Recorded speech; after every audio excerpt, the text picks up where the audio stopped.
जय जय श्री राम, जय जय श्री राम। उत्तर प्रदेश बना है एक्सप्रेस स्टेट। आज उत्तर प्रदेश के लोगों ने मिलकर योगी आदित्यनाथ जी के नेतृत्व में उत्तर प्रदेश की पूरी तस्वीर बदल दी है। गड्ढे में सड़क है कि सड़क में गड्ढा है ये पता ही नहीं लगता था, लेकिन अब गड्ढा मुक्त सड़कें, इंटर स्टेट कनेक्टिविटी 4 लेन के साथ, हर जनपद मुख्यालय 4 लेन की कनेक्टिविटी के साथ, हर तहसील और ब्लॉक मुख्यालय 2 लेन की कनेक्टिविटी के साथ। याद करिए 2017 के पहले 2 एयरपोर्ट थे, आज उत्तर प्रदेश के अंदर 16 एयरपोर्ट क्रियाशील हैं। पुलिस भर्ती हुई है ना, आजमगढ़ के लोग भर्ती हुए हैं कि नहीं हुए हैं, मुझे बताओ। भर्ती हुए हैं ना? आप मुझे बताओ, किसी से कोई पैसा मांगा है क्या? कोई सिफारिश करवानी पड़ी है क्या? अरे हर जाति हर संप्रदाय से जुड़े हुए लोग भर्ती हुए हैं, और इसमें भी 12,045 केवल बेटियां भर्ती हुई है। 12,045 उनकी ट्रेनिंग भी प्रारंभ होने जा रही है। यानी आज वे सभी लोग योग की ट्रेनिंग ले रहे हैं। कल वे योग दिवस के कार्यक्रम में भागीदार बनेंगे अलग अलग जनपदों में, और परसों से उनकी ट्रेनिंग। याद करिए, उत्तर प्रदेश का नौजवान एक साथ 60,244 एक साथ भर्ती हो गया, कोई सिफारिश नहीं। 2017 के पहले हुआ होता तो चाचा और भतीजा झोला लेकर के वसूली के लिए निकल गए होते। यानी वहां पर भी भेद होता था।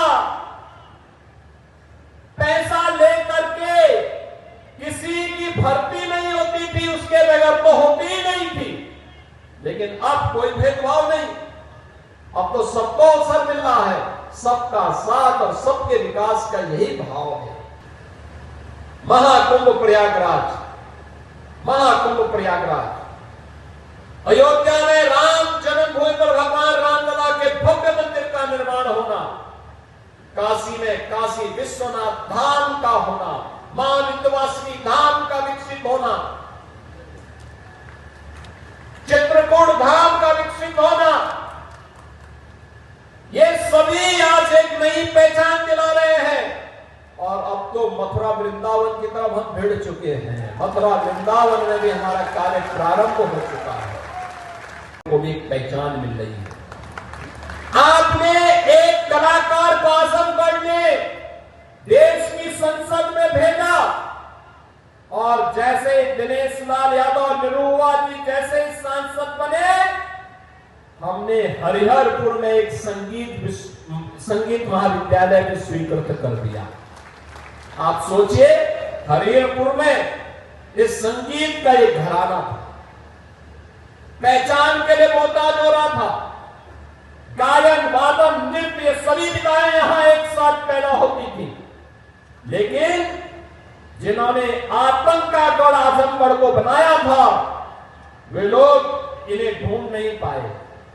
उनके पास इतनी फुर्सत नहीं थी कि ब्लैक पोट्री को सम्मान दे सके, आजमगढ़ की साड़ी को सम्मान दे सके, हरिहरपुर गांव की संगीत की विधा को सम्मान दे सके, आजमगढ़ में विश्वविद्यालय दे सके, आजमगढ़ को एयर कनेक्टिविटी के साथ जोड़ सके, आजमगढ़ को पूर्वांचल एक्सप्रेसवे के साथ या गोरखपुर लिंक एक्सप्रेसवे के साथ या फिर एक 4 लेन की कनेक्टिविटी के साथ जोड़ सके।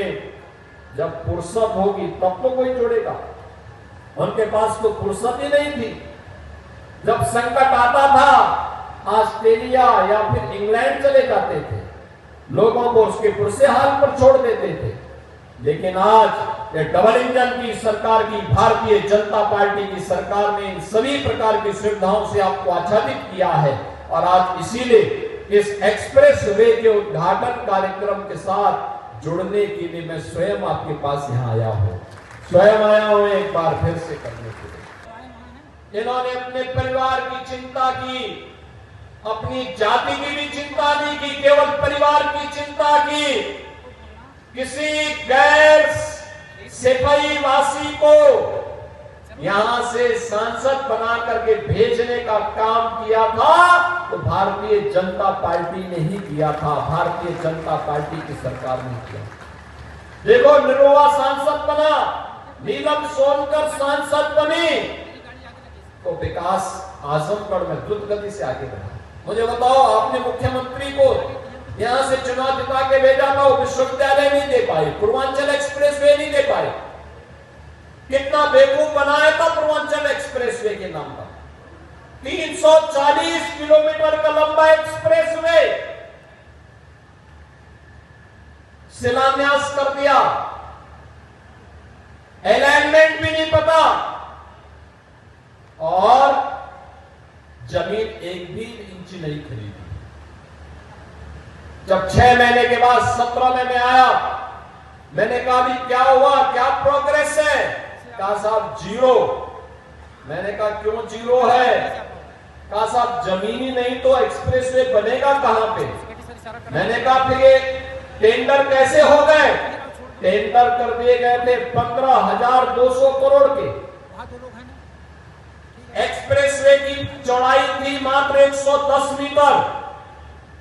मैंने तब उस समय के जो नए सीओ बनाए गए थे यूपीडा के सी अवनीश अवस्थी जी से कहा, मैंने कहा अवस्थी जी एक काम करिए, यह 110 नहीं अब 120 मीटर चौड़ा होना चाहिए। बाई चांस हमें इस एक्सप्रेसवे के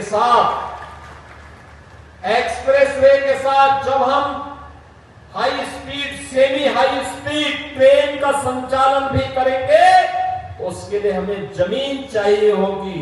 तो एक साथ हम उसके साथ एक्सप्रेसवे के साथ उसको भी दौड़ा सके, जमीन खरीदिए, इसको पुराने टेंडर को कैंसिल करिए और फिर इस कार्य को आगे बढ़ाइए। और आज उसके लोकार्पण के साथ आपसे जुड़ने का अवसर प्राप्त हुआ। आप सबको बहुत बहुत बधाई, हमारी शुभकामनाएं, धन्यवाद। जय हिंद, जय जय श्री राम, जय जय श्री राम।